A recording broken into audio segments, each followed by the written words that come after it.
Buenas tardes a todos, a todas. Bienvenidos a este nuevo módulo del curso de actualización en Derecho Procesal para funcionarios, funcionarias, jueces y juezas de Argentina e Iberoamérica.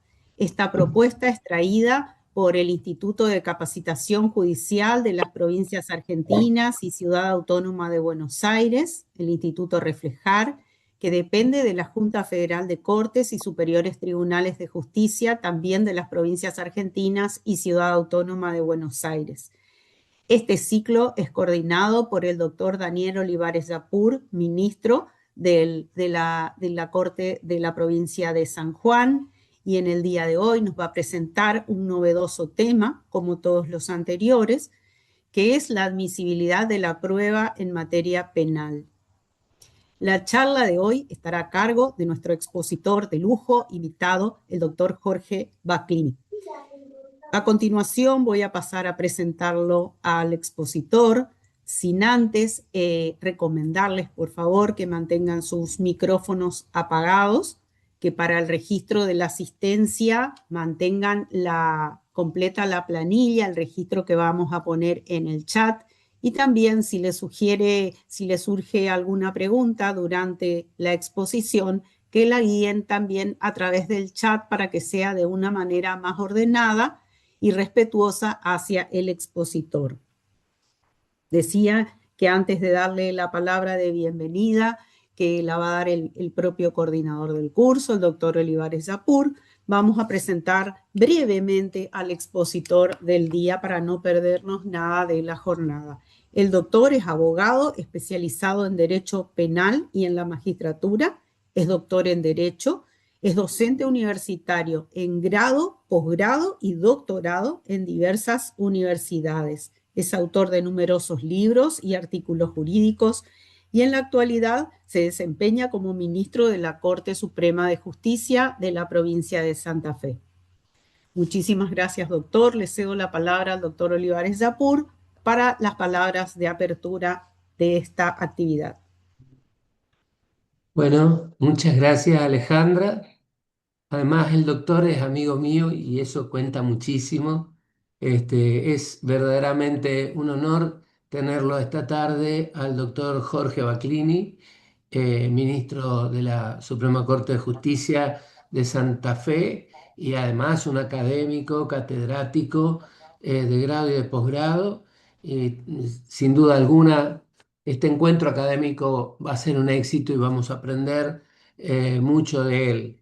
En el marco del Instituto Reflejar, que nuclea a todas las escuelas judiciales de la República Argentina, de los poderes judiciales y de Iberoamérica, estamos abriendo este cuarto módulo académico propuesto desde la representación que tenemos hoy como vicepresidente de la región Cuyo, en el marco de capacitación de un curso de capacitación en Derecho Procesal para jueces, juezas y funcionarios de los poderes judiciales. Agradecemos muchísimo la presencia entonces de todas las magistradas, magistrados, funcionarias y funcionarios de los poderes judiciales que se encuentran presentes en esta aula virtual. En particular quiero agradecer la presencia a mi par de la provincia de Neuquén, el ministro Germán Busamia. Germán, muchas gracias por acompañarnos como siempre y además miembro de Reflejar. Como son tantos, probablemente haya algún otro ministro que todavía no he visto, así que pido disculpas. Lo veo acá justo a Germán, pero en este momento hay más de 120 participantes después si puedo voy a saludar al resto. Así que bueno, es un honor y un gran placer acompañar esta tarde a este módulo académico y dejar en el uso de la palabra al señor ministro el doctor Jorge Baclini. Jorge, está en uso la palabra. Muchas gracias. Bueno, gracias. Gracias por la presencia a todos y a todas. Gracias por la historia desde FEJU y reflejar este espacio. La charla que pensé yo en transmitir hoy versa sobre la admisibilidad de la materia penal. Obviamente muy amplio y lo tratar de focalizar en algunas cuestiones que considere importantes. Vamos a tratar de abarcar todo esto en forma sintética en una hora. La presentación consiste, en primer lugar, en trabajar sobre el estándar de visibilidad de la prueba y luego hablar sobre la visibilidad de distintos tipos de testigos y en la segunda parte hablar de la prueba pericial, también de cuestiones propias de la prueba pericial. No voy a abundar en otros temas que hay muchos más para hablarlo, pero bueno, si después se hable el debate, podemos intercambiar ideas en función de puntuales que puedan surgir. Voy a compartir pantalla un poco para trabajarlo acá con el Prezi. Si se ve bien, ya arrancamos. Nuestro tema es el ofrecimiento de prueba en materia penal, que era un tema que tradicionalmente nosotros trabajamos específicamente desde la valoración de la prueba, pero teniendo los sistemas acusorios que se vienen imponiendo progresivamente en toda la región, nos está obligando a que vayamos a ver muchos temas que deben ser considerados dentro de la admisibilidad de la prueba. Todo ahora, la fuerte aparición del hecho por jurados, que nos va aumentando el estándar de admisibilidad de la prueba, justamente para evitar situaciones de confusión con el jurado. En este sentido, a ver si anda esto. Lo primero que hablábamos tenía con etapa intermedia, que es el momento que comienza luego de la acusación o de la requisitoria fiscal, según o la denominación que cada código utilice en cada provincia. Esto es un momento que es un poco una primer conclusión toma el Ministerio Público por considerar que tiene un caso para llevar a juicio. ¿Qué pasa en la etapa intermedia? Básicamente, en la etapa intermedia, puntualmente, dos motivos, dos razones y dos funciones esenciales. La primera es un control a acusación, en función del cual aquí sí, pues, decide sobre la base de lo que presentó el fiscal si hay un caso sólido para abrir el juicio. Este control, según el procedimiento, va a tener mayor o menor intensidad. En algunos códigos es un control solamente formal. Por ejemplo, el código chileno tiene un control formal. En algunos otros códigos, como el código de la provincia de Santa Fe, tiene un control formal y es decir, el juez puede analizar el fondo del asunto. Bueno, nuestro tema hoy es la segunda parte que tiene la etapa intermedia, sobre todo en la audiencia preliminar, que es el control de la prueba. Es decir, admitida la acusación, lo que vamos a analizar aquí es cuál es la prueba que el juez decide admitir luego del control que las van a ejercer la misma en esto de poder objetivo que presenta la contraparte. Y aquí creo que tenemos que hacer una revisión fuerte de todo lo que venimos históricamente trabajando, puesto que en un debate oral la admisibilidad de la prueba cobra un estándar diferente al estándar que nosotros teníamos tradicionalmente acostumbrados. Entonces, lo primero que yo quería tocar era los criterios que ser el control de admisibilidad. Uno utiliza los criterios totales y por eso esto primero es algo que ya al conocimiento general, esto de considerar cuáles son las pruebas admisibles, todas aquellas pruebas que tienen que ver o que aportan una información a la toma de la decisión, es decir, que tienen nucleadas dentro del objeto proceso, pruebas relevantes. Van a quedar excluidas todas aquellas pruebas que son invisibles porque lo dice alguna norma, una ley o la Constitución. Y el control básico, desde mi perspectiva, más allá de que algunos agreguen algunos criterios, versa sobre aspectos: un control de pertinencia, un control de legalidad y un control de abundancia de la prueba. Eso es básicamente los tres aspectos que vamos a trabajar de primer momento, que versa sobre cuáles son los criterios de control de admisibilidad de la prueba, los controles de legalidad. que son aquellos en función de los cuales se logró una prueba en violación de una evidencia en violación de garantías constitucionales. Allí el fiscal ejerce control para desechar esa prueba, sobre todo por el criterio objetivo de acción que tienen nuestros fiscales en el ámbito de todo lo que es civil law, y luego la defensa hace una impugnación eventualmente sobre esa prueba, pero fundamentalmente pues, es el que toma la decisión para excluir o no, es analizar si esa prueba se dio violando garantías legales o constitucionales. Pero bueno, el nivel que a mí me interesaba más específicamente hoy es el nivel que hace a la pertinencia, que los dos estándares de pertinencia nos van a llevar a un análisis de pertinencia. La pertinencia o la relevancia, según cómo la denominemos, un concepto genérico es de aquella prueba que guarda una directa o indirecta relación con el objeto de proceso. Por eso también aquí es importante que la parte mencione qué hecho quiere con la evidencia que está ofreciendo para que produzcan el juicio. Esto es muy importante, la definición de decir, bueno, yo quiero acreditar esta circunstancia facta en el juicio y por eso ofrezco prueba.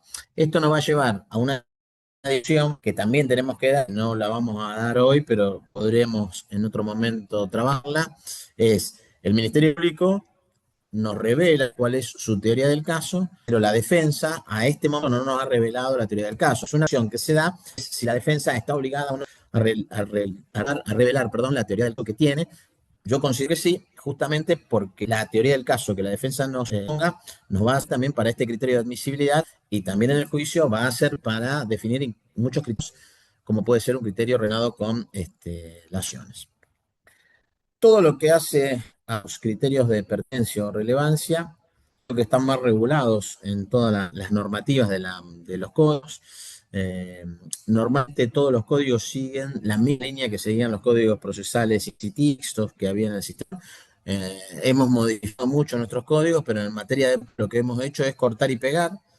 No hemos modificado allí alguna intervención directamente con el Ministerio Público, con el fiscal y no mencionar al juez, pero básicamente la prueba tiene una estructura muy vinculada al sistema inquisitivo o con la visión del sistema inquisitivo. Se dan criterios generales de conocimiento y de admisibilidad, no hay especificidad de cada una de las pruebas, salvo algún articulito específico y puntual, y hay filtros probatorios específicos.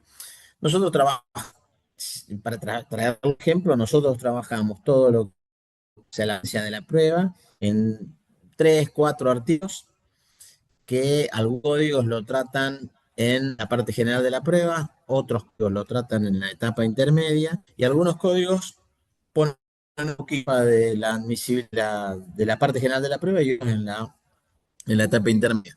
Pero lo cierto es que son poquitos artículos, hay una regulación muy baja. Creo yo que esto ocurre porque todos los temas de visibilidad de la prueba nosotros lo trabajamos montación de la prueba. Entonces, ¿qué hacemos? Dejamos pasar la prueba y que sea el que valore mayor o menor intensidad a la prueba discutida o de acuerdo a su leal saber y entender. En los modelos aleatorios y más en los modelos por juego, creo que estos criterios tienen que extremar mucho más.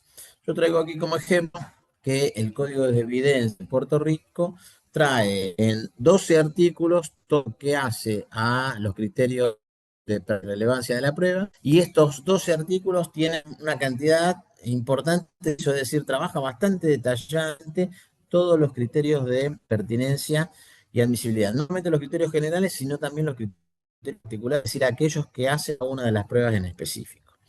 En relación a los niveles de relevancia, uno considera, o podemos considerar dos niveles de relevancia. Como yo les mencionaba hace un ratito, el primer nivel es la relevancia lógica, que aquí no tenemos mucho que discutir, que ya en función de la cual la prueba se analiza en función a la vinculación que tiene con el resto del proceso. Es intentar agarrar el debate y evitar que el debate vaya por fuera del núcleo por el cual la fiscalía generó la acusación, evitar el ingreso de prueba inicial, evitar el ingreso de generar confusiones para el juez. Pero el segundo criterio sobre el cual nosotros no hemos avanzado, y yo estuve haciendo un análisis de la mayoría de las leyes de juicio por jurado, tampoco allá en Santa Fe sí, y ahora no recuerdo, pero hay algunas leyes que sí hablan del segundo criterio de pertinencia o relevancia, que es lo que se da en llamar evidencia real, y está dada bastante el Código de Bienes de Puerto Rico, le vuelvo a decir, en la Ley de Juicios por Jurado de la Provincia de Santa Fe es específicamente analizada. ¿Qué es esto de la relevancia legal? Es un segundo nivel de análisis de relevancia. Hay un artículo ahí interesante que escribe Duche también, donde trabaja específicos estos criterios. Sobre todo, ese artículo está vinculado con la prueba pericial, donde él analiza la prueba pericial en función de nuevos criterios. Bueno, en la relevancia legal lo que hacemos es un análisis de costo y beneficio, en función de los cuales pues, debe observar los puntos positivos y negativos que tiene esa prueba, y de esa base decidir usando el costo que esta prueba para la resolución del caso y el funcionamiento del sistema. Es decir, hace un análisis un poco conglobado de la prueba y se me sirve esta prueba o esta puede generar mayores perjuicios de los vicios que traiga, y esta da la posibilidad de excluir. Más claro y marcarlo en datos puntuales, el Código de Evidencia de Puerto Rico, artículo 403, habla específicamente de la relevancia legal en 4 apartados: de causar perjuicio indebido, porque introducir una fotografía o introducir alguna marca actual puede generar emoción, odio o apatía del juez o del jurado. Entonces, esa prueba causa un perjuicio indebido y allí el juez va a analizar, me puedo dar algo que no puede ser probado por medio, por ejemplo, una lesión, y mostrar fotografía que impacte. Bueno, todas estas circunstancias hacen a este análisis que tiene que hacerse en lo de causar un perjuicio indebido. Segundo es el riesgo de causar confusión. Esto se relaciona un poco con la pertinencia lógica, es decir, evitar que se introduzcan temas que nos hacen salir de los. El tercero es todos aquellos temas que se vinculan con la causar desonización al jurado. El cuarto habla de la dilación indebida, que está vinculada más al plazo razonable, y que parece hacer nosotros trabajar desde el plazo razonable. Y la quinta es la presentación relativa innecesaria, que nosotros lo tratamos más como prueba sobreabundante o subabundante según la acción que cada uno de nosotros haga. El código de Canadá, en Canadá, perdón, no hay código de evidencia, pero la jurisprudencia en Canadá trabaja más o menos de la misma manera todo lo que hace al análisis de la pertinencia lógica y luego la pertinencia legal. No voy a abundar mucho aquí, pero más o menos lo trata desde la misma perspectiva. Entonces, ¿qué analizamos aquí? Y que nosotros hoy no estamos analizando quizás con esta puntualidad: los riesgos versus los peligros regulatorios. Esto es un poquito la situación que debe analizarse en este segundo nivel de análisis de la relevancia. Son asuntos que el juez difiere, emite con margen discrecional, porque esto lo dejo pasar, vamos a ver cómo se lleva el caso en el juicio.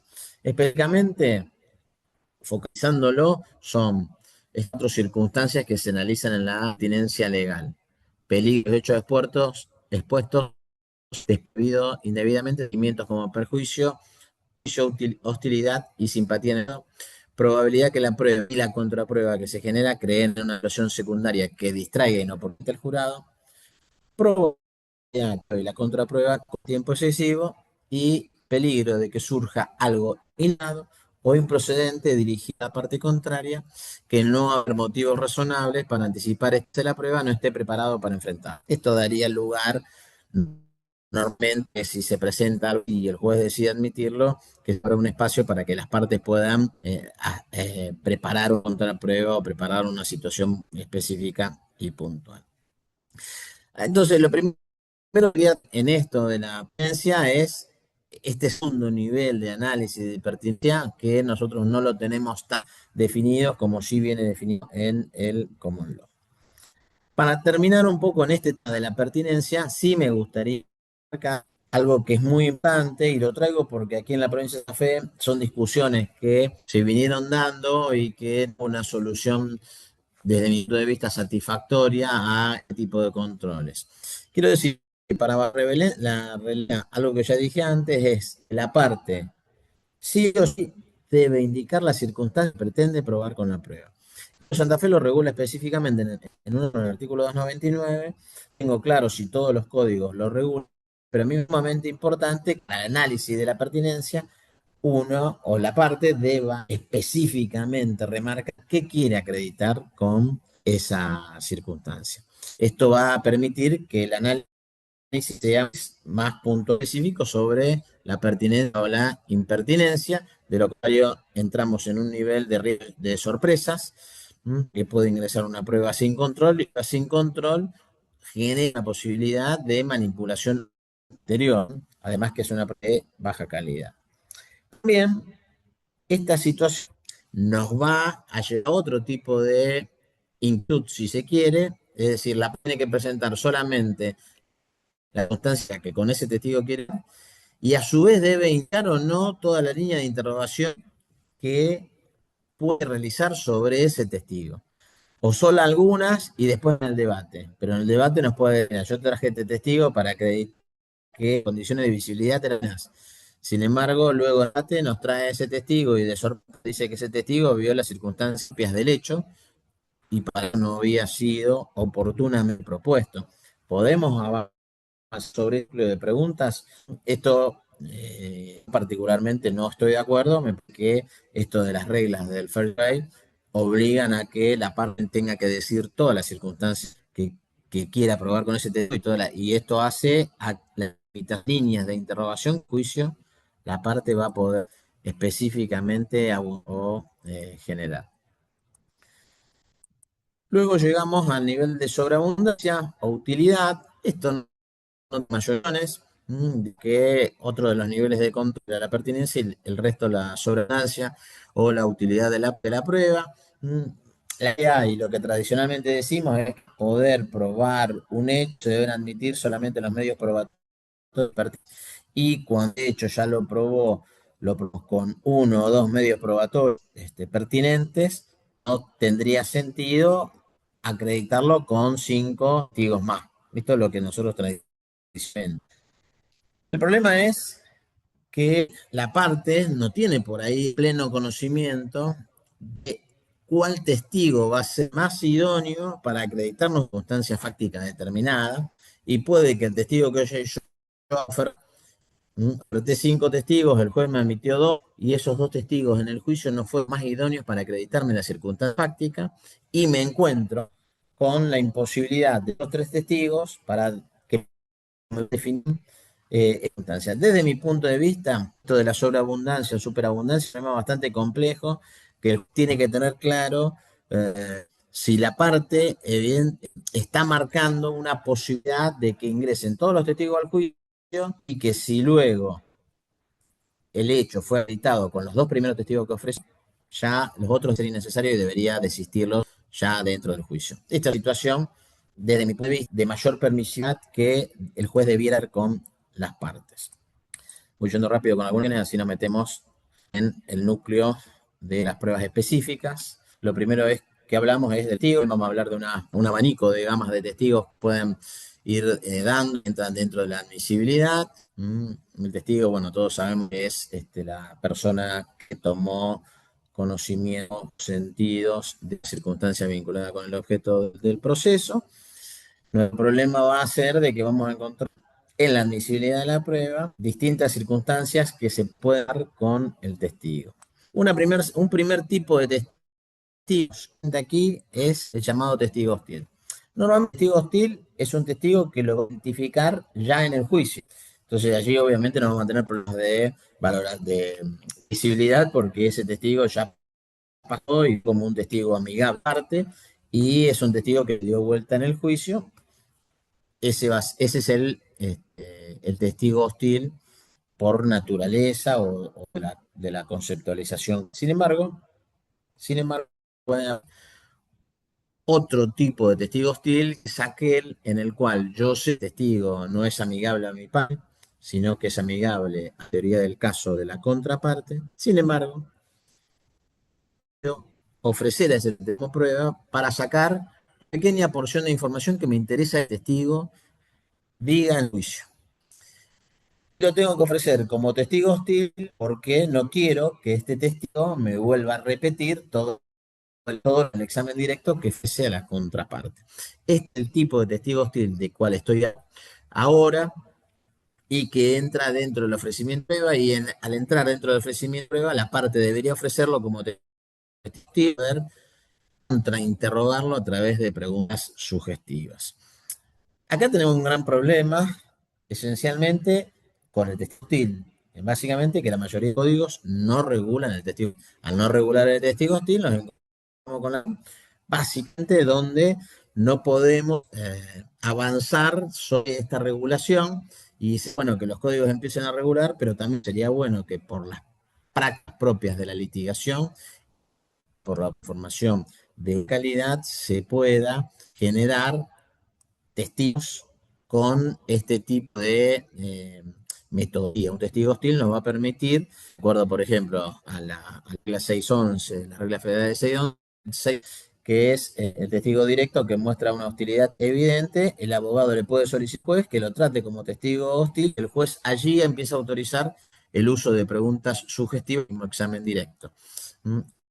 Que es el caso del testigo hostil. Aquí esta situación a nosotros se nos ha dado mucho, donde se ofrece la parte que el testigo lo tiene que ofrecer para un examen porque el ofrecimiento de un examen directo no quiere examinar si no quiere contrarrestarlo a través de preguntas sugestivas. Este sería el caso que es presentando y que debería ser admisible en esta situación. Está en el Código de Santa Fe, como yo les dije, y no está en la mayor cantidad de los códigos.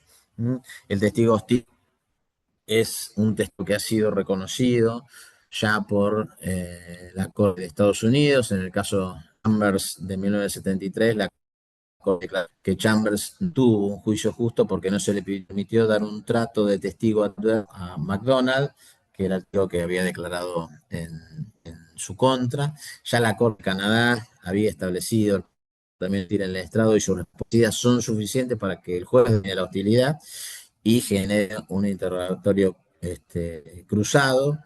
Es decir, que ya hay un reconocimiento en Milgard, ahí la Corte norteamericana también es el procedimiento Milgard, que es cómo se trata al testigo hostil. Bueno, un poco esto para tener alguna... Pero básicamente, ofrecer a un testigo hostil nos debería permitir que el juez, si lo han puntualmente o parcialmente, la posibilidad de que se lo contraexamine.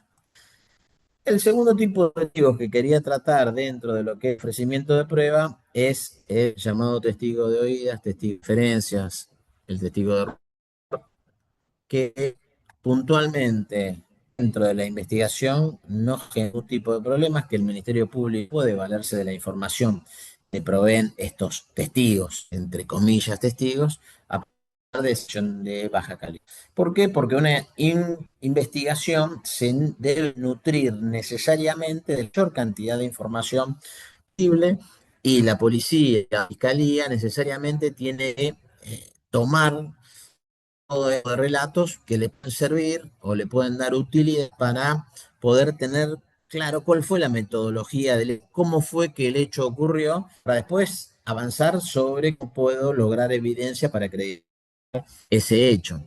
El testigo de oídas me sirve, pero el testigo de oídas presenta un problema que no es un testigo en la medida de que no percibió el hecho a través de sus sentidos, y si no presenció el hecho de sus sentidos, no ser como testigo.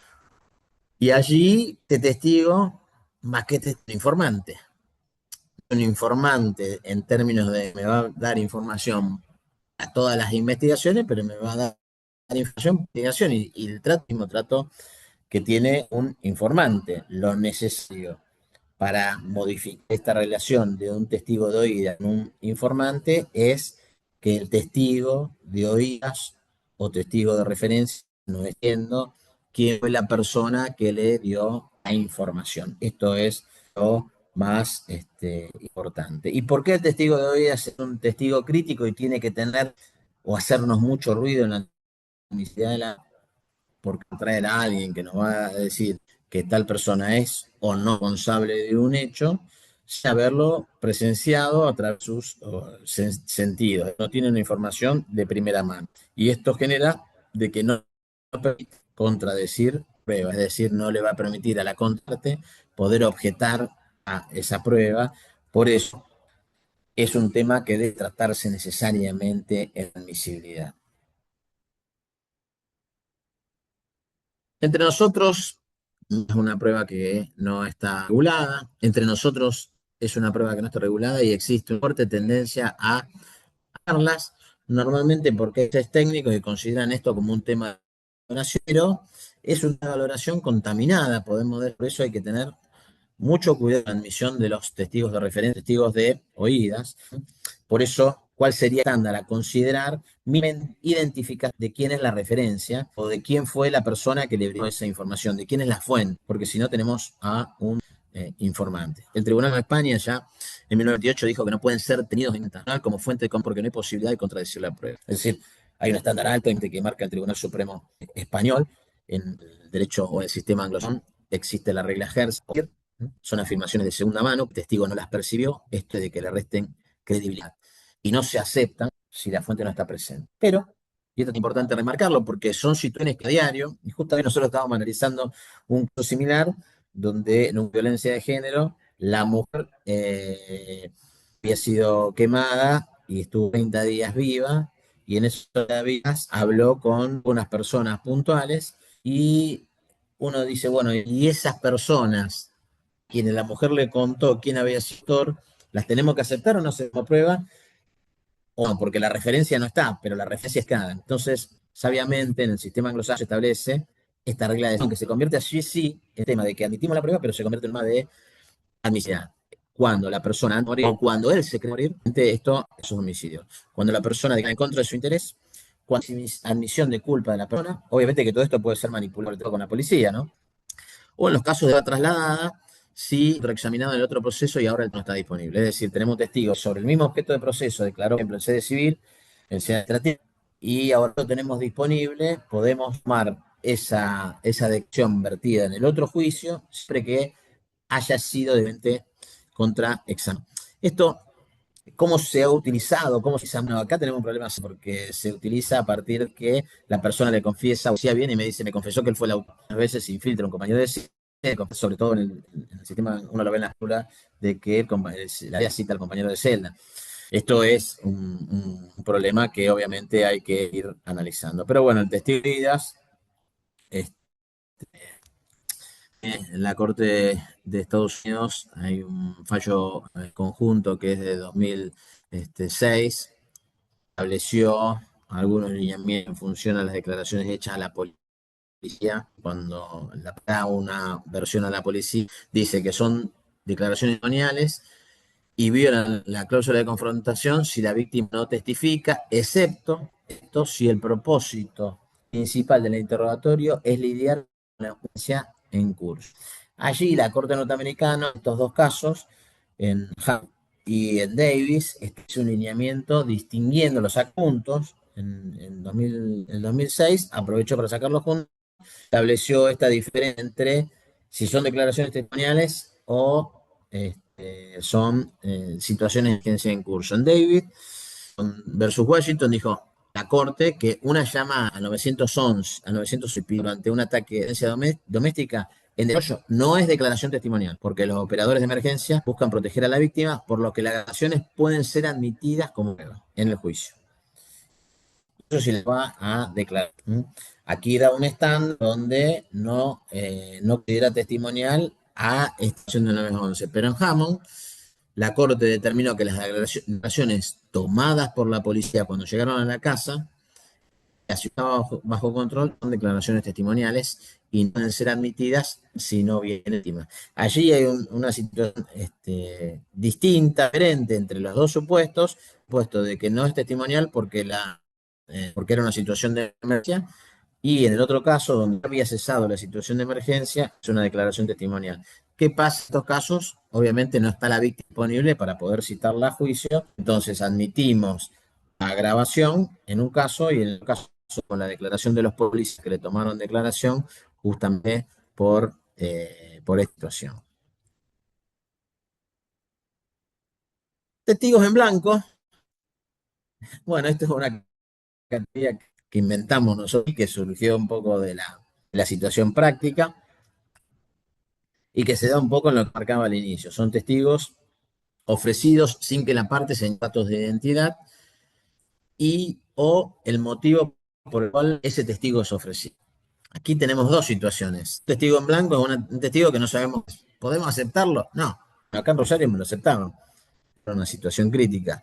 Esto, yo ahora soy ministro de Corte, pero en su momento era fiscal, y la verdad esto nos hacía un montón de ruido. Las dos situaciones. Me hacen un testigo sin su dato de identidad, me hacen un testigo sin indicarnos para qué me lo ofrecen. Esto no lo podemos aceptar, primero porque la actuación de la identidad, la revelación de la identidad, es fundamental para que la parte litigante pueda evaluar la credibilidad del testigo, porque ustedes saben que el dato se conforma de la credibilidad del testigo y de la credibilidad del testimonio. Entonces, esto de la credibilidad del testigo, al un testigo en blanco se asemeja a un testigo de identidad reservada, porque yo no conozco quiénes, no voy a poder evaluar la credibilidad de ese testigo y tampoco voy a poder la credibilidad de testimonio que no conozco específicamente la fuente. Entonces, es importante que estos testigos sean excluidos si no se presenta la entidad o si no se presenta por el cual específicamente fue ofrecido. Esto, bueno, es un tema que yo dije que no quería hablar, que el descubrimiento del legajo de la investigación. La Fiscalía tiene obligación de dar el legajo de investigación fiscal si no revela la investigación, incurre en falta grave y eso es causal de destitución. Nuestro problema va en relación a la defensa, que a veces me dice, no, yo no obligo a revelar mi teoría del caso, en consecuencia no tengo tampoco obligación de decirle qué circunstancias, más allá de que el código lo establezca, qué circunstancias evitar con este testigo. Esto nos hable de situación compleja de admisibilidad de la prueba, que es un leading case de la Corte Norteamericana del 63. Allí se establece la obligación de entregar a la defensa toda la evidencia material favorable al acusado, ya sea exculpatorio o aguante. Esta es la obligación de la Fiscalía, extiende las obligaciones de Brady a la credibilidad de los testigos estatales. Aquí esta es importante porque la Fiscalía no solamente tiene que entregar toda la evidencia, sino que tiene que entregar además todos los acuerdos de inmunidad que testigos con reducciones de pago a informantes, es decir, tiene que entregar todo lo que tenga. Giglio es 10 años después, en 1972. En Kills, la Corte profundizó y generó una responsabilidad al fiscal, jefe de oficina, si no se brindaba toda información. Y en Williams, con Florida, en 1970, validó las reglas tales que exigen que la defensa debe revelar por adelantado una coartada de los motivos que la respaldan. Es decir, si la defensa tiene una coartada, Williams es un juego de póker donde yo puedo estar escondido al final. Y acá parece que lo estamos jugando bajo del derecho de defensa, estamos jugando, quiere decir, bueno, la defensa sí puede mostrarlo con sorpresa. No, la defensa también tiene que mostrarlo porque las reglas son claras a las dos partes. Entonces, dijo que necesariamente tiene que revelar la información también la defensa.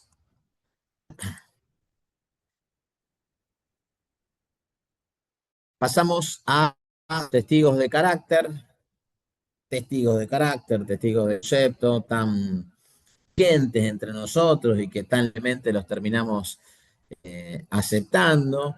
Testigo es específicamente la idea de un testigo con el cual se intenta acreditar o se intenta dar que alguien actuó de determinada manera basándose en moralidad o disposición. Esto juega mucho con alguien puede jugar con la defensa. La fiscalía puede mostrarme de que ese testigo cometió anteriormente violación. En función de eso, que insumido de que es un violador, entonces esa es una situación que va a acreditar jurado. Esta situación es una situación que genera un prejuicio y no bueno, porque genera esa situación de confusión. El Estado puede probar que esa persona por porque cometió un delito anterior. Y a veces también la defensa muestra estos testigos de carácter, de reputación, en la idea de tratar de mostrar que este es un tipo. Inversamente, ¿qué se dice específicamente en la regla 404, en la regla federal 404? Solo en los casos de que la defensa ofrezca prueba de carácter, allí sí el carácter imputado en un controvertido. Y allí sí habilita a que el fiscal va a ofrecer prueba para contradecirla. Es decir, que la llave para abrir de los testigos de carácter la tiene defensa. Si la defensa abre esa puerta, porque claro, de que este es un buen tipo, allí la liga puede emerger con toda su prueba. En la 404, solo en ese caso autoriza fiscal para atacar los testigos de la defensa, dando a testigos, limitándolo a los testigos de acusación general y no de un hecho particular. También se ata los testigos de carácter para atacar la credibilidad de otros testigos. Me parece que esto está bueno e importante. El Reino Unido, bueno, tiene una regla bastante más trabajada, no la veo porque ya no vamos a llegar a ti, pero bueno, después si quieren la filmina la alcanzamos porque hay un detalle más trabajado. Tengo los testigos suplentes, que esto es una categoría también que nosotros estamos, que son testigos por si acaso fallan otros.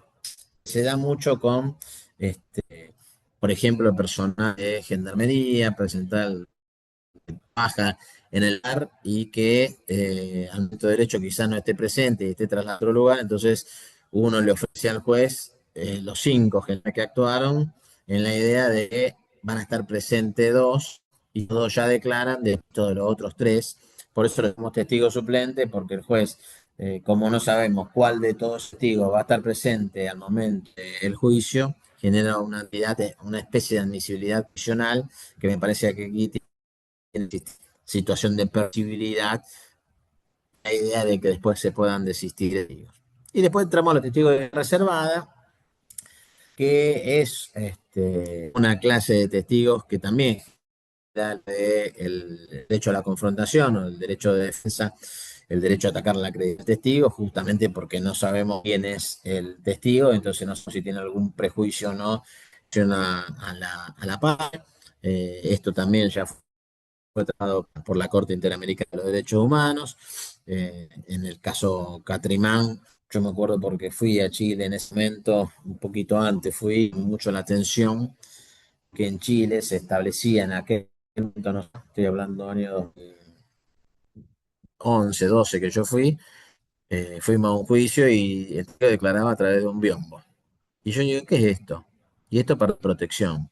Ah, mamita querida, si esa era la protección que se le daba al yo declaraba a través de un y ahí tenía una mirilla para poner la voz no estaba, a veces le distorsionamos, pero obviamente que el testigo se sentía totalmente intimidado. Esa protección de la identidad del testigo, el, el, estos testigos en el Catrimán fueron contrainterrogados bajo condiciones, el juicio oral fue declarado nulo porque la defensa no se dio a conocer quién era la identidad, y en el segundo juicio la particularidad se le permitió que solamente los defensores conozcan la identidad, pero no el imputado, los defensores se opusieron y finalmente las defensas se negaron. La Corte dijo que la reserva de identidad limita básicamente el derecho a hablar y por eso no son aceptables. Pero bueno, los testigos de identidad reservada, ¿podemos aceptarlo o no podemos aceptarlo? Y la verdad es que tenemos que hacer compatible defensa con el derecho de protección al testigo, algo que viene íncito. Hoy tenemos la ley de víctimas que autoriza reservar la información de la víctima del domicilio, pero se levanta que sea imprescindible para la defensa del imputado. Es decir, que básicamente lo que vamos a es que en algún momento al juicio, previo a la declaración de la persona, la defensa tiene que tener el conocimiento de quién es el testigo para poder preparar razonablemente su defensa. Entonces es una situación que hay que valorar. El 298 del Código Procesal Penal de la Nación habla de la declaración bajo reserva de identidad. Puede significar un cierto y grave riesgo para la de los. El juez le dispone del fiscal usando medios técnicos para impedir ser identificado por los, pero dice que esta declaración debe ser considerada o valorada con cautela. Es decir, que el Código Procesal de la Nación admite estos testigos reservada con estas puntos. Creo que aquí, específicamente de mi perspectiva, la identidad del testigo debe revelarse en el momento previo al juicio con el momento suficiente que la defensa pueda darse. Luego, provincia de Buenos Aires, en el 233 tiene un detalle bastante puntual de los testigos de identidad reservada, que van a estándar bastante más alto, 233 Viris y TER. No estoy mucho en esto porque no ahora a trabajar alguna otra cosa si a tiempo. Sí me interesa hablar que el Tribunal Europeo de Derechos Humanos establece desde los tres pasos, desde Cajuja, me salió barro, bueno, total nadie sabe si se dice o no así, Cajuja, un turco, eh, y este test establece de cuándo puede incorporarse por lectura de la testimonial escrita en el juicio oral, analizando básicamente esa práctica de incorporar lectura, lo que para nosotros hoy es algo que no debería existir. Bueno, aquí el Tribunal Europeo dijo no, que para garantizar un derecho a un juicio efectivo y el derecho de defensa tenemos que establecer este test. Primera regla del testigo único o decisivo, si la condena se básicamente en la declaración del testigo al cual el acusado no pudo dar el derecho de defensa y nunca se puede ganar. Pero la declaración del testigo ausente se admite por lectura, es decir, nosotros aquí en la admisión tenemos que estar valorando este testigo.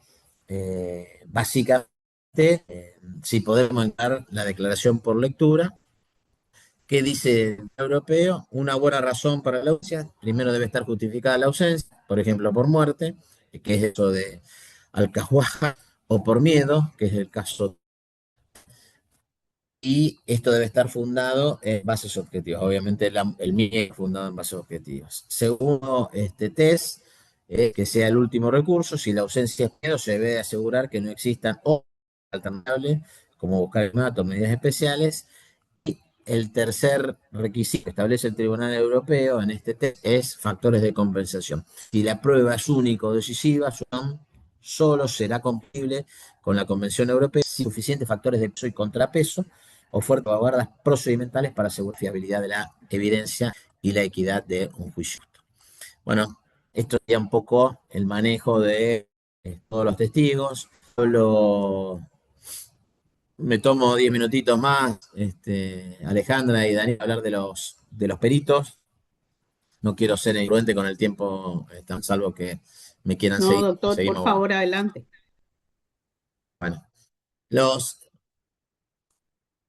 peritos, bueno, voy un poco más a lo central. Los peritos, obviamente, vamos, ¿no?, cuando existe conocimiento especial. Yo creo que hay varios temas para tratar en la prueba pericial.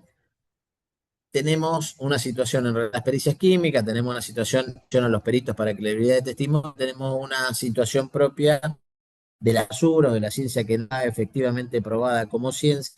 ¿Qué hacemos? Y allí nos sorprender porque empieza la escopometría, empieza la balística y empieza un montón de ciencias que nosotros damos por sentado que son fiables, no son del todo fiables o no están certificadas como ciencia.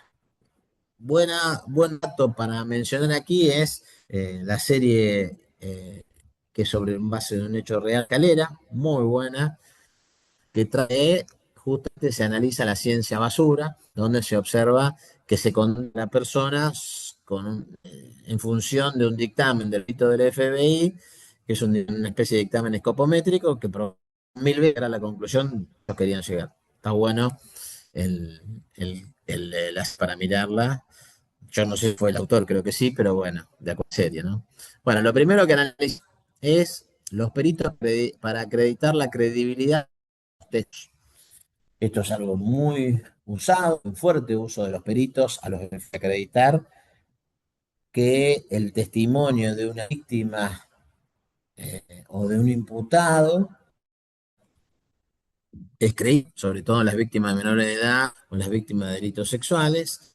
¿Cuál es la crítica que se hace a estos peritos? sustituye la función del juez propia de la inmediatez, o la función del juez propia de la inmediatez. El jurado, el juez, quienes deben valorar la verdad de los testimonios con su propio razonamiento y con sentido común. Esto de los peritos para acreditar la credibilidad de los testimonios es fuertemente discutida en la jurisprudencia de Estados Unidos, en la jurisprudencia de Canadá y en la jurisprudencia de muchos países, el Common Law, Australia, Nueva Zelanda, Escocia, Inglaterra. En Inglaterra está la regla Turner de 1975, salvo que el testigo tenga grandes trastornos en facultades cognitivas, y Alan Gold, un prestigioso doctrinario, nos dice que son innecesarias e inadmisibles en circunstancias excepcionales puntuales. ¿Qué pasa en esta situación? Que a través de la psicología del testimonio se ante al perito para dar la capacidad de recordar la presencia de factores de sugestión o vulnerabilidad de testigo usando metodologías científicas. ¿Se puede o no se puede esto? Si nosotros tenemos probado que esa psicología del testimonio y la parte de lo acreditar, que esa técnica científica y estudiada con los estándares Dauer, que si llegamos lo vemos ahora, entra básicamente, pero no nos lleva específicamente a que el perito tenga que concluir que el testimonio es veraz, sino que nos lleva a decir que esta persona tiene capacidad de recordar, esta persona tiene presencia de factores de sugestión o de vulnerabilidad. Los detectores de mentiras ya están rechazados hace tiempo, en la Corte Norteamericana 1998. Estos testimonios generan algún ruido puntual. Nosotros tenemos la tendencia siempre a aceptar perita calibre. Peritos para química o similares. Aquí tenemos una situación bastante crítica. Tenemos al perito que lo ofrecemos como prueba para que veamos el dictamen de ADN. ¿Es necesario esto? De mi punto de vista, no tiene mayor sentido. Viene para leernos lo que es el resultado de esta pericia de alcoholemia, de droga, de ADN o otro tipo de pericia química. En principio son para mí necesarias y debiera entrar como documental del perito, salvo que exista una objeción de la defensa sobre el procedimiento y el método a utilizar. Es decir, aquí el juez debe valorar si hay debate sobre estos puntos, y si hay un debate de propuesta de defensa sobre estos puntos, sobre el procedimiento, el método utilizado, allí sí debe entrar esa pericia. Estas son pericias que se dan en un método objetivo, entonces si yo no objeto al método, no debiera ir el perito. ¿Qué pasó en Chile? El problema que en Chile los peritos se la pasaban deambulando por los tribunales de Santiago y no tenían peritos disponibles.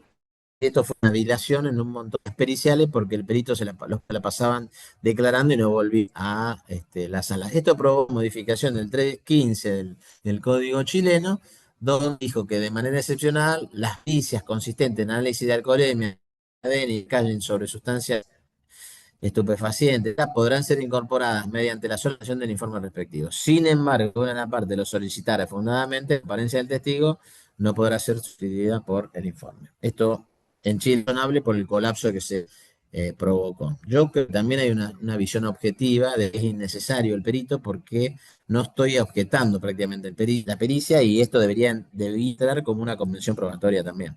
En Estados Unidos, en cambio, se permite la sustitución del perito.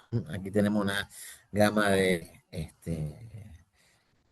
fallos que tiene el Corte norteamericana en distintos casos donde esto no se sustituye de ninguna manera. Bueno, cierro. Es muchísimo más largo y hay muchos más temas para hablar, pero bueno, nos limitamos a esto. La confiabilidad de la pericia y el desecho de basura. ¿Qué le interesa a el proceso? Que el informe del experto, que el informe del perito sea un informe validado y confiable, que sea un informe que aceptado y avalado por el resto de la comunidad científica. ¿Y qué es esto? Aquello que la buena ciencia está como como tal. Al sistema legal le interesa básicamente opinión, que sea una opinión por una comprobada y avalada en todos los procesos, métodos y específicamente conclusión.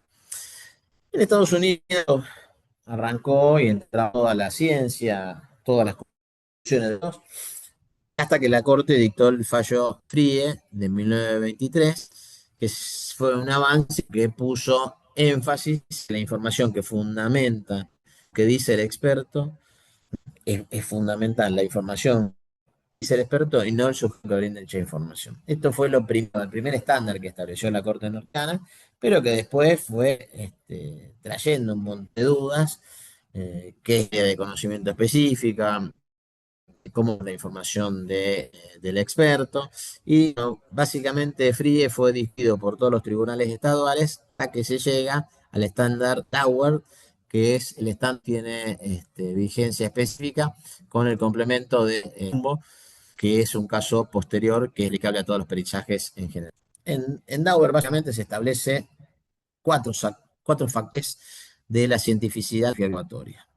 ¿Qué hay que tener en cuenta para ver si tenemos una ciencia con calidad tal de ser ciencia? Si la teoría técnica puede ser y ha sido sometida a prueba, si hay una opción de falseabilidad de la teoría de que pueda ser testeada, si hay una potencial tasa de error en el método utilizado y hay una aceptación general del método de trabajo de la comunidad científica relevante. Estos son los cuatro que establece la norteamericana en 1993 en relación a Dow y que después en 1999 lo extiende a todos los peritajes en general, es decir, de todos los fueros y todos los fueros y todos los procesos. Esto fue la modificación de la regla 702, la Federal 702, que se dio en el año 2, que recepta Dauer. Y frente, y para terminar a la corrida, pero en tiempo, son las 5:01, interesa marcar esto, que si bien todavía no lo receptó específicamente la Corte Americana, es un poco las decisiones que van tomando los tribunales norteamericanos, y que a mí me parece importante, que es el informe del año 2016 del Consejo sobre Ciencia y Tecnología del presidente de Estados Unidos, que específicamente fijó puede analizar distintos patrones, la identificación de las principales disciplinas forenses. Y aquí me sorprendió bastante las marcas o todo el trabajo de odontología forense en función de las que se identifican las marcas de mordedura que se identifican con una persona, basura. La comparación ciencia basura. El análisis de patrones de sacadura de sangre, ciencia basura. Caso La Escalera, lo pueden ver, muy buena. Un poquito lenta, pero linda, linda, linda, bien trabajada. La balística tradicional de herramienta, el análisis anticuado de los incendios provocados, esto también, es una situación que está muy particularmente porque nosotros esperamos el informe de bomberos llegar a conclusiones. El análisis de la huella de causada de calmáticos, que un poco también genera, y el diagnóstico sobre el de bebé sacudido, que es otra de las, este, de las ciencias consideradas basura. Bueno, quería respetar el tiempo porque un poco era el compromiso que habíamos asumido. Voy a decir, no agotamos, traté de hacer el tema, lo trabajo específicamente el ámbito de los testigos y de los peritos. Tenemos para hablar muchos de objetos, documentos, evidencia material. Tenemos también para hablar de las declaraciones de vías. Tenemos también para hablar de la declaración del imputado y la declaración de todo, pero en otra ocasión podremos continuar trabajando en el tema.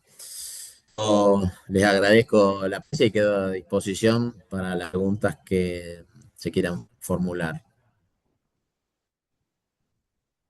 Bueno, muchísimas gracias, doctor Baclini. La verdad que excelente exposición.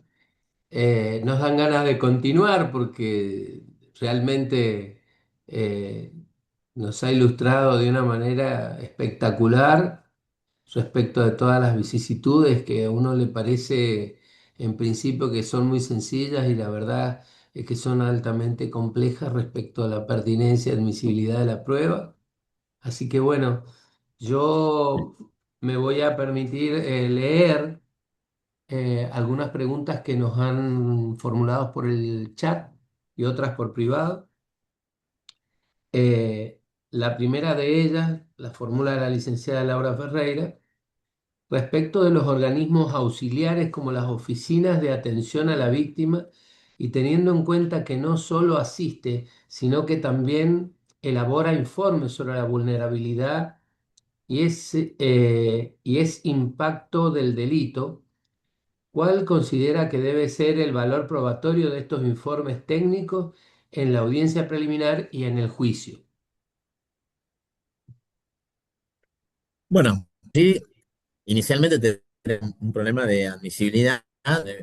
Se verá tratar puntualmente cuál es el objeto para el cual ofrecer a esas personas o esas personas para el juicio. No son testigos que hayan perdido por sí a través de su sentido del hecho, entonces allí ya tengo un primer nivel, porque esto es lo primero que un nivel de inicial de atención. Sin embargo, como son testigos que pueden darnos una referencia del estado en el que se encuentra la víctima, me parece que son testigos que hacen utilidad.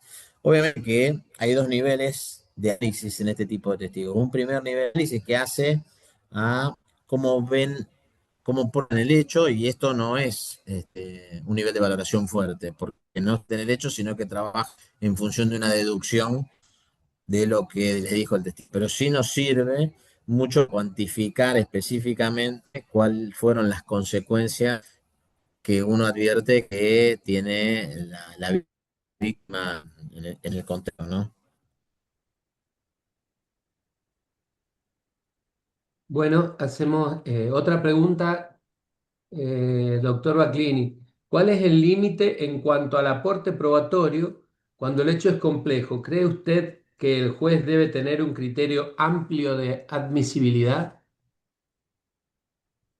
Sí, sí, en eso seguro, porque tampoco puede estar limitado a las partes, sobre todo admisibilidad, cuando hay cierta duda. Aquí soy partidario de que ante la duda tiene que admitir la prueba y que se convierta en un tema sobre todo con jueces técnicos. Cuando tenemos con juicio por juzgados, el juez tiene que indagar un poco más para identificar bien cuál es el rumbo o la relevancia a la cual apunta la parte específicamente, pero es partidario de que existe un criterio de amplia admisibilidad ante la duda, ¿no? Bueno, otra pregunta, doctor.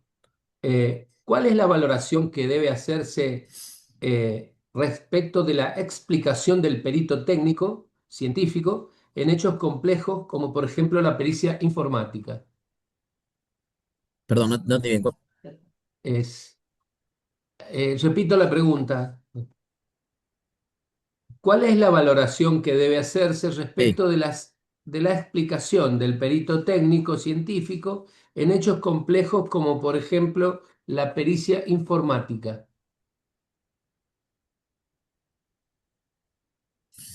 Bueno, a ver, la informática es una pericia que tiene datos, que parte de datos objetivos. Yo un poco las pericias distingo lo que son las pericias, nutren de datos objetivos, como todo aquello que hacen al trabajo de una máquina y a la explicación del perito sobre el funcionamiento de la máquina ante la objeción de la defensa, y todas aquellas pericias que nutren de un análisis subjetivo, es decir, que el perito realiza específica análisis de deducción sobre la base de lo cual, la base de interrogatorio que hizo a la persona, a la víctima, al imputado, a quien sea. En los datos objetivos, un poco lo que yo planteé antes, o sea, si no objeta la parte, el método y el método aplicable, yo diría que hasta puede entrar el informe por escrito y debería entrar como una convención probatoria. Si la parte va a objetar el procedimiento, o entiende que hay un procedimiento alternativo o un aplicamiento alternativo que podría llevar o que podría haber llevado a conclusiones distintas en todo lo que es estas pericias objetivas, allí es importante que se acepte al testigo y el testigo vaya a declarar. En todo lo que hace subjetivas, pericias psiquiátricas, pericias psicológicas, sobre todo, allí el arte se ofrece al perito para examinar o para contraexaminarlo. Bueno, me parece de que no tiene que ser aceptado porque, eh, a ver, hoy estaba hablando con uno de los relatores, la discusión es, hoy hay una fuerte discusión sobre cuál es el grado de cientificidad de las conclusiones de todas de estas técnicas y ciencias. Entonces, ¿hasta dónde estamos específicamente con un nivel científico? Porque también ahí uno va a tener que tomar el nivel de esto, o nivel, si estamos ante un análisis psicológico, del psicoanálisis, el autor que estamos siguiendo, las conclusiones que sea distinta, pero la parte debe estar debidamente preparada si lleva ese testigo, poder contraexaminarlo con todos estos puntos, andamiaje. Entonces, el nivel de aceptación allí es un nivel de aceptación que amerita el ofrecimiento de prueba de parte y obviamente que la contraparte tiene que estar realmente preparada para que en el juicio Bien. examinarlo. La última pregunta, doctor, que en el chat nos ha puesto Sabrina Piffin, dice, ¿cómo compatibilizar el derecho a la verdad jurídica del caso y el riesgo de incorporar pruebas ilícitas en casos de alto perfil en los que el Estado tiene un deber de diligencia Sí, pintando. por ejemplo, delitos complejos o transnacionales? Repito si quiere la Hay pregunta. justo alguien que hable perdón, ahí Sí. que no alcancé a escuchar bien. Sí, sí, repito la pregunta.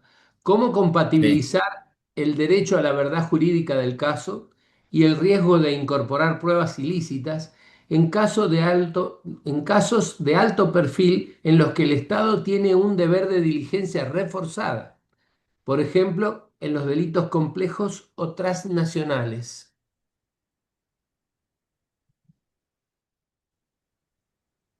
Eh, no alcanzo a preguntar bien, si, no, entender bien la pregunta, si me habla de un equilibrio de derechos o de compensación o de derechos y derechos, o sea, los derechos de la persona a defenderse y la obligación del Estado a investigar ese tipo de delitos que son graves esa idea de poder compatibilizarlo. Bueno, creo que se da esto en esta discusión de los derechos y garantías y la eficiencia, un poco y sobre todo hoy con toda la delincuencia transnacional y toda la delincuencia que viene evolucionando y que pone la vigencia de los estados. Yo soy fuertemente partidario del respeto firmemente del cumplimiento de la Constitución, el respeto de los deberes y garantías establecidos, porque para eso, naturalmente, que el Estado también tiene una obligación de la persecución de los delitos. Esto no quiere decir de que pueda violar las garantías, es decir, el Estado nunca puede investigar el delito a partir del delito. En esto de poder lograr la verdad jurídica, esto de que el Estado tenga la obligación de investigar los delitos y por otro lado esta especie de respeto de las guías, me parece que el equilibrio que yo menciono necesariamente tiene que llevar a decir, bueno, la persecución de delito no puede llevarnos a la violación de las guías. Esto un poco, Daniel, viene la pregunta, no sé si la llegué a entender bien, por eso manejo el de Yo creo que sí, Jorge, ha quedado perfectamente claro. Bueno, queremos agradecerte desde Reflejar y queremos agradecerte en particular también desde el Poder Judicial de San Juan y en el marco de la Junta Federal de Cortes tu valiosísima participación académica esta tarde. Muchas gracias. Muchas gracias a todos nuevamente, a todas las magistradas y magistrados presentes, funcionarias y funcionarios de los poderes judiciales de Argentina y de otros países. Muchas gracias a la doctora Carla Alvarado Abad, magistrada de México, que nos ha estado acompañando. Muchas gracias al señor ministro de la del Superior Tribunal de Justicia de Chaco, doctor Víctor del Río. Querido Víctor, muchas gracias por acompañarnos también, integrante de la Junta Federal de Cortes. Con esto vamos por terminado el módulo del día de hoy. Y bueno, agradeciendo nuevamente a nuestro exponente y será hasta la próxima. Quedan dos módulos más, todos en materia penal. Así que bueno, los esperamos próximamente. Muchas gracias. Muchas gracias. Antes de Gracias. saludarlos a todos, les queremos decir que todos nuestros productos y contenidos del Instituto Reflejar están disponibles en el canal de YouTube de Capacitación Judicial Reflejar, y también los invitamos a seguirnos en nuestras redes, donde vamos a ir publicando todas las próximas actividades. Estamos en Instagram, estamos en Facebook y también la página de Reflejar, www.reflejar.gov.ar. Muchas gracias a todos por acompañarnos. Hasta la próxima.